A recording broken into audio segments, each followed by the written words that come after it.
Boleh contoh Bu, ceritain satu aja dongeng. Oke, Budi mendongeng untuk Budi ya.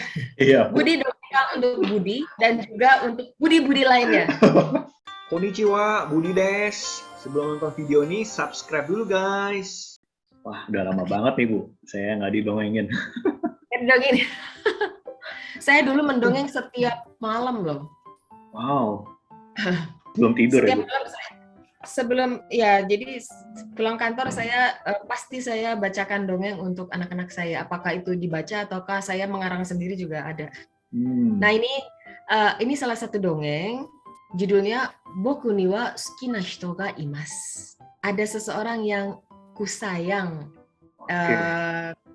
Karyanya Karya Morino. Nah, saya bacakan ya. Oke, Bu. Kadang-kadang saya akan bacakan bahasa Jepangnya, kadang-kadang saya langsung terjemahkan. Boleh. Kenapa saya pilih ini? Karena gini nih, saya ingat sekali, saya sering dengar kalau sedang duduk di antara ibu-ibu yang mengantar anaknya ke TK atau SD kelas 1, kelas 2. Kalau anaknya itu senang sama lawan jenis, orang tuanya suka bilang gini, jangan, masih kecil, nggak boleh pacaran. Masih kecil aja pacaran-pacaran. Padahal konsep pacaran mereka kan beda dengan orang dewasa. Sekedar senang aja mereka udah bilang itu pacar saya, atau itu suami saya, atau itu istri saya.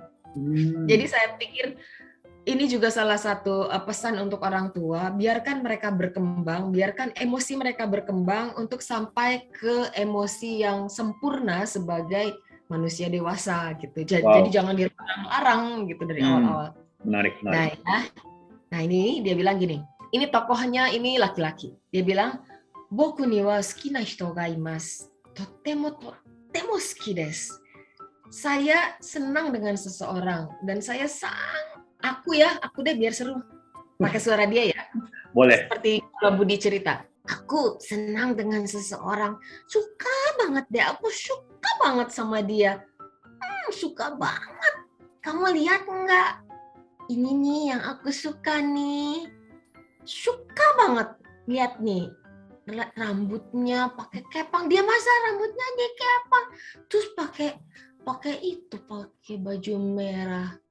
Dia kayaknya dengerin musik mulu deh. Gitu. Aku seneng sama dia.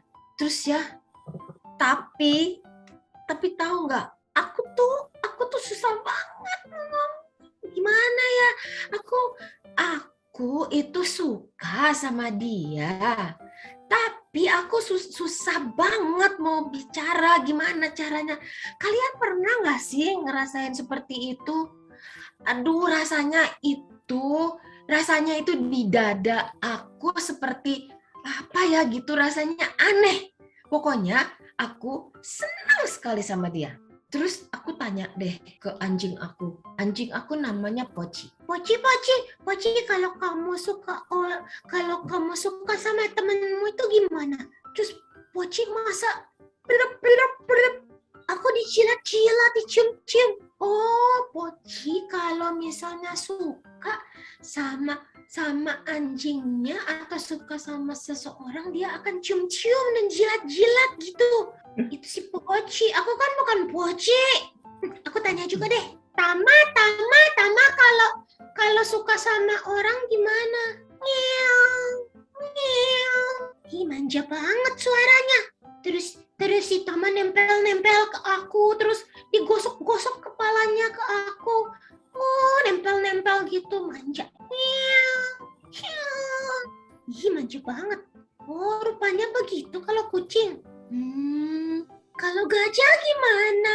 Kalau di kebun binatang coba lihat deh. Kalau misalnya dia gajah betina suka sama gajah jantan, biasanya saling melingkarkan belalainya kayak gitu. Jadi kalau kalian di kebun binatang ada yang melingkarkan belalainya, itu berarti mereka saling sayang. Gitu. Terus kalau monyet gini, kalau monyet saling sayang biasanya mereka saling memegang tangannya, saling merangkul. Ini chimpanzee wa tezukuro o shimasu. Gitu, jadi saling merangkul. Itu kalau chimpanzee. Terus kalau burung, kalau misalnya saling senang, biasanya mereka berkicau, nyanyi-nyanyi. Kalau misalnya kalian lihat ada burung sedang hadap-hadapan di pagi hari tuh ya di pohon, terus gitu deh nyanyi-nyanyi. Dia biasanya bikin pertunjukan lagu yang paling indah supaya lawan jenisnya suka sama dia. Biasanya gitu kalau burung. Tapi karena aku bukan burung. Kakak Budi tahu nggak? Kalau misalnya kunang-kunang, kalau mereka itu saling suka, biasanya terang sekali. Terang. Lampu yang di buntutnya itu kelap-kelipnya makin terang, makin dia suka makin terang. Jadi biasanya kalau mereka untuk memikat lawan jenisnya mereka gitu. Jadi kalau misalnya mereka ada yang mereka sukai lawan jenisnya, terang gitu, dan lawan jenisnya akan mendekat. Gitu Kak. Terus gini ya, kalau aku punya temen nih namanya si Kota itu kalau senang sama seseorang katanya dia ngasih kado. Nih kadonya cantik deh, dikasih pita warna ungu. Gitu Kak. Terus temen aku tahu nggak? Temen aku si Doku. Ampun deh. Lihat nih, pipinya ada bekas lukanya.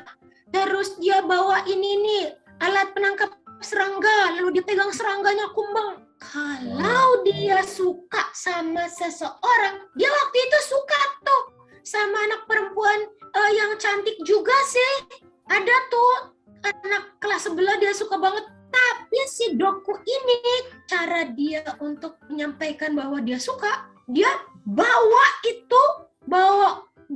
serangga itu dikasihin. Dia bilang, nih, keren kan, gitu. Dia terang aja. Perempuan itu ketakutan nangis-nangis dan si Doku bingung. Kenapa ya? Nah rupanya kayak gitu loh. Kalau si Doku begitu caranya. Kalau yang tadi temanku tuh ngasih kado. Ngasih kado. Apa dia dandan keren gitu. Terus gini, kalau kakak aku cantik deh. Kakak aku udah SMP. Kakak aku yang rambutnya ada poninya. Kakak Budi gak kenal sama kakak aku ya. Nanti kapan-kapan aku kenalin ya sama kakak aku. Nah, boleh. Kakakku kalau dia suka ya sama temennya, jangan bilang. Aku kan ngintip waktu itu.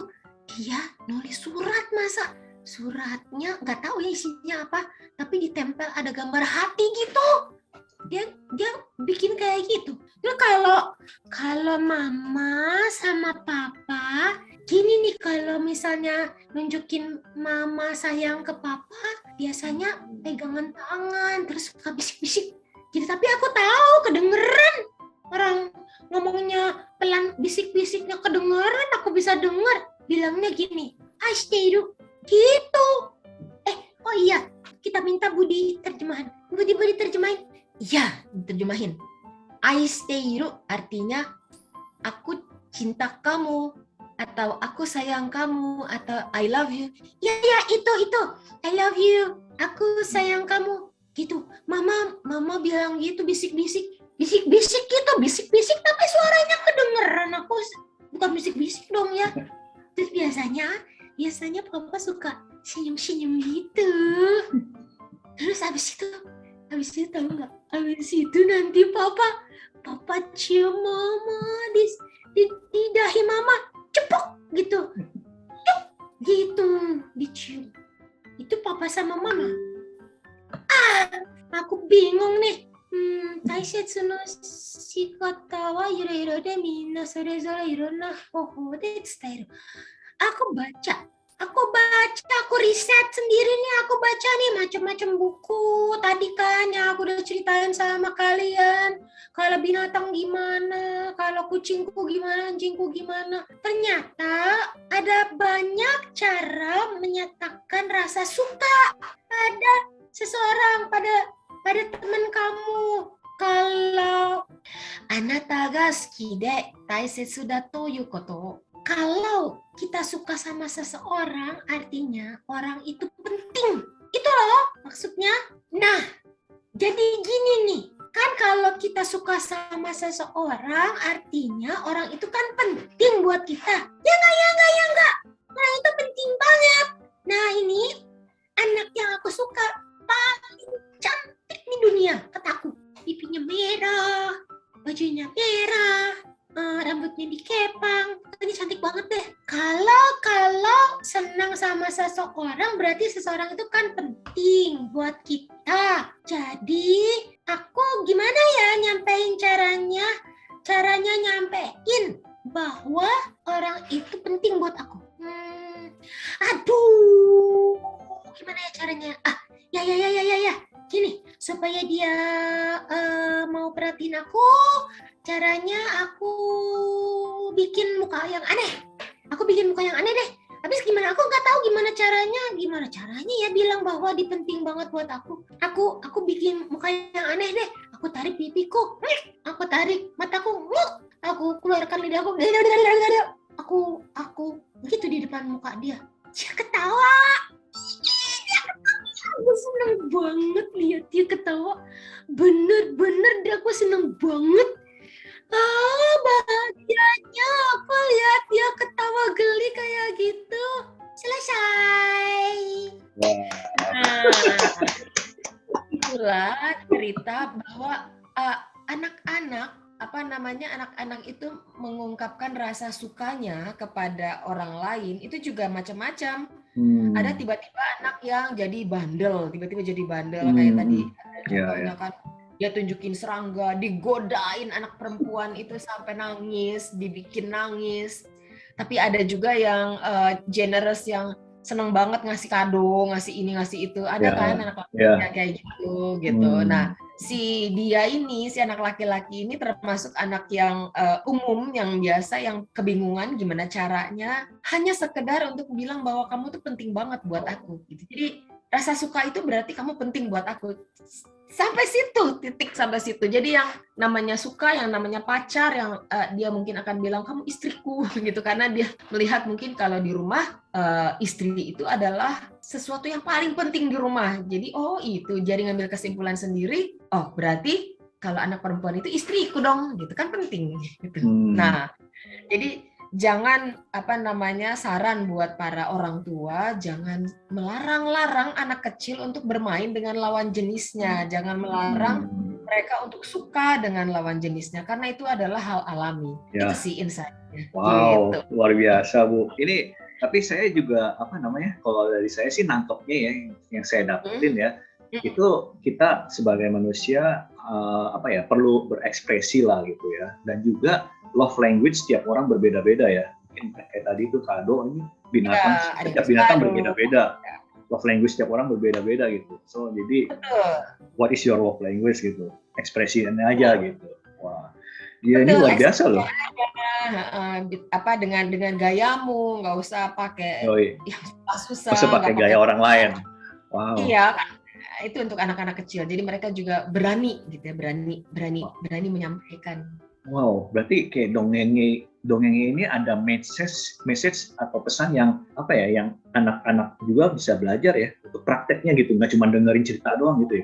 Iya, jadi memang cerita-cerita ini saya pilihkan dari cerita-cerita yang ada banyak sekali di tadi Ehong di websitenya itu ada banyak sekali. Itu banyak sekali buku-buku yang lalu saya pilihkan yang mana yang bermanfaat untuk anak-anak itu sendiri, dan juga bermanfaat untuk orang tuanya atau pendampingnya atau guru-guru gitu. Jadi biarkan mereka berkembang dengan wajar, biarkan mereka belajar saling menyayangi, cara mengungkapkan rasa sayang itu seperti apa. Mungkin si anak tadi rasa sayangnya dia ungkapin dengan cara dia bikin muka yang aneh, gitu. Dengan cara itu dia mengungkapkan rasa sayangnya. Gitu. Menarik sekali Bu. Bu, ini biasanya untuk anak-anak kisaran umur berapa Bu ya? Kalau buku yang tadi itu untuk usia sekitar 6, jadinya menjelang 6 ataupun di atas 6 tahun pun nggak apa-apa. Oke. Tapi menjelang 6, karena kalau usia 2-3 tahun, 4 tahun belum paham. Tapi memang bukunya itu ada segmen usianya sih, usia berapa gitu. Oke. Wow Bu. Banyak buku-buku Jepang dan yang lucu kalau saya perhatikan banyak sekali tentang toiletering, tentang bagaimana cara menggunakan atau cara buang air. Karena itu adalah hal yang mendasar yang harus dikuasai oleh manusia. Bagaimana dia bisa manage, nggak ngompol, lalu buang air besar, bagaimana cara membasuhnya sendiri. Kan anak-anak Jepang itu mulai dititipkan di hoikueng atau di TK, pra-TK itu sejak usia 6 bulan boleh. Jadi sejak mereka sudah bisa makan sesuatu gitu. Jadi tidak lagi menyusu di orang tuanya, biasanya 6 bulan mereka udah dititipkan karena orang tuanya misalnya kerja dari jam berapa sampai jam berapa dititipin di situ kan. Terus sampai mereka usia SD. Gitu. Usia SD mereka pulang rumah sendiri. Wow, pulang rumah sendiri ya, berani ya? Jalan, ya karena mereka usia pra-TK juga mereka udah jalan, umur 3 tahun kan udah jalan sendiri ke sekolah, nanti pulang sendiri ke rumah. Gitu. Hebat. Oh Bu, saya baru keinget Bu, waktu Ibu sekolah, itu Ibu juga ada kayak membersihkan kelas sendiri nggak? Kayak tugas piket gitu? Iya, betul. Jadi waktu kami di Sekolah Republik Indonesia Tokyo, saya nggak tahu kalau sekarang gimana, mudah-mudahan masih ya. Kami meniru bagaimana anak-anak Jepang itu dididik. Jadi setiap hari ada yang korve, ada yang ada yang ngelap, ada yang ngepel dan lain-lain. Karena di sekolah itu memang ada nenek-nenek yang suka beres-beres sekolah, tapi bukan tugas mereka gitu. Tugas mereka tuh cuma ngontrol lampu udah dimatiin, lalu sampahnya udah benar-benar ditaruh di tempat sampah atau enggak. Karena kami semua yang membereskan, membersihkan, ngepel, ngelap, semuanya itu tanggung jawab dari siswa yang sekolah di situ. Karena di sekolah Jepang itu, di dalam satu sekolah yang besar sekali, kan sekolah mereka itu sekolah negeri ya, sekolah negeri yang besar itu biasanya ada halamannya seluas lapangan, bisa ada main sepak bola di depannya, biasanya ada kolam renang dan lain-lain. Nah, yang bekerja untuk sekolah itu paling hanya 1 atau 2 orang yang tugasnya mengunci, mengontrol lampu, maintenance gitu-gitu. Jadi anak sekolah semuanya mereka yang ngepel dan lain-lain itu tanggung jawab sendiri.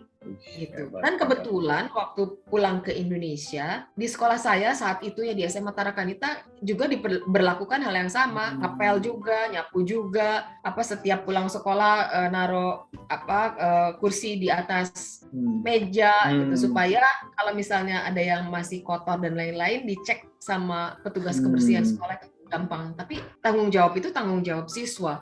Seharusnya di Indonesia pun melakukan hal yang sama tanpa terkecuali gitu. Mulai dari taman kanak-kanak. Betul Bu. Terus Bu, sorry saya soalnya sering lihat Bu ya di YouTube itu katanya anak-anak juga bantu kayak nyiapin makanannya Bu ya ke siswa. Itu benar nggak? Ya, benar-benar. Kalau di sekolah Jepang itu memang sekolah negeri ya biasanya. Di sekolah negeri itu makan siang itu diberikan oleh sekolah. Jadi kan sekolah di Jepang itu kan menjadi tanggungan pemerintah sampai SMP kelas 3. Oke. Setelah itu SMA baru tanggungan orang tua. Jadi termasuk makan siangnya. Jadi makan siang itu dilakukan di sekolah itu antara lain kalau zaman dulu sekali tahun 40-an gizi itu kan tidak merata. Jadi ada orang Jepang yang miskin nggak bisa beli makanan dengan layak, ada yang cukup kaya, ada yang pas-pasan gitu. Jadi bagaimana memenuhi gizi anak itu dilakukan di sekolah. Setidaknya mereka 1 hari 1 kali bisa makan dengan layak. Oleh sebab itu makanan di sekolah pun itu diatur, makannya apa aja, berapa gram, lalu kalorinya berapa gram, proteinnya gimana, sayurnya, vitaminnya dan lain-lain. Itu semuanya ditimbang. Hal itu berjalan terus sampai sekarang. Jadi sekolah negeri membagikan makanannya. Jadi anak-anak mulai TK juga mulai membagi. Jadi ada bagiannya. Jadi sebelum membagikan mereka cuci tangan, harus jaga mulutnya juga harus ditutup kan. Lalu bajunya juga harus pakai baju pekerja supaya nggak kotor. Lalu anak-anak yang lain bawa makanan, tray-nya lalu makan di situ. Setelah selesai mereka memang tidak mencuci traynya, tapi membersihkan semuanya, kotorannya dibersihkan dari tray makanan, mengembalikan ke tempatnya. Nanti di sana di dapur ada yang mencucikannya, karena kan kalau cuci makan waktu. Nah itu juga yang diharapkan terjadi di mall-mall di Indonesia, mulai ditulis coba kalau habis makan bawa sendiri tray, jangan ditinggalin bekas makannya. Malu loh itu, gitu. Ya, tapi mereka udah dilatih dari sejak kecil tuh, wow. Sejak TK, ya, sejak sebelum TK, pra-TK, ya, sejak umur 1 tahun lah. Ibu masih ingat nggak Bu makanan apa itu waktu itu? Oh, karena sekolah saya di sekolah Indonesia itu seperti juga sekolah swasta di Jepang, kami bawa sendiri dari rumah. Oh, jadi makan siang dempetin kursi lalu kami bawa buka bekal. Kadang-kadang kita tukar-tukeran bekal gitu. Tapi kalau anak Jepang, saya tahu kok menunya. Yang pasti ada nasi, lalu ada daging, lalu ada telur, lalu ada roti, ada sayur, ada buah, ada susu. Nah, 4 sehat 5 sempurna. Oh iya, memang untuk memenuhi gizi. Gitu. Takutnya di rumah dikhawatirkan di rumah itu mereka kurang gizinya. Kan zaman dulu seperti itu, kalau sekarang sih enggak. Tapi itu diteruskan. Dan gizinya juga komposisi gizinya juga berubah setiap beberapa dekade gitu ya, disesuaikan dengan zamannya. Wah, Bu. Terima kasih, Bu. Menarik sekali sih ini, Bu. Ya, seru kan. Terima kasih Bu ya udah mau baca dongeng, mau cerita tentang sekolahan di Jepang. Wah, ini buat saya sih ini insight yang baru sih. Mudah-mudahan Budi juga sukses ya dengan YouTube-nya. Iya, terima kasih Bu. Bu boleh share sekali lagi Bu nama IG Ibu atau anything yang Ibu mau promosin apa-apa? Instagramnya @tetangga Nobita. Terus saya juga mengajar bahasa Jepang saat ini untuk siswa dari kelas 1 SMP sampai dewasa. Itu kami ada Genkang Institute. Di Instagramnya ada Genkan Institute gitu. Genkang Institute gitu. Jadi memang saya dan teman-teman dan juga teman-teman dari Jepang itu bersama-sama bikin kursus yang juga terjangkau tentunya dengan metode terbaru, cara yang menyenangkan untuk belajar bahasa Jepang gitu. Wow. Silakan kalau ada yang mau ikutan, Budi juga ikut ngajar. Oh ya, bisa follow dan juga kontak ya, Bu Budi. Ya, silakan. Ya. Terima kasih Bu untuk kali ini. Semoga sehat selalu dan sukses juga terus. Semangat terus Ibu ya. Ya. Budi juga semangat ya. Nanti kita main bareng lagi. Boleh. Nanti saya dengar dongeng lagi dari Ibu. Oke Bu. Sampai jumpa. Arigatou gozaimasu. Terima kasih. Mata ne. Bye bye.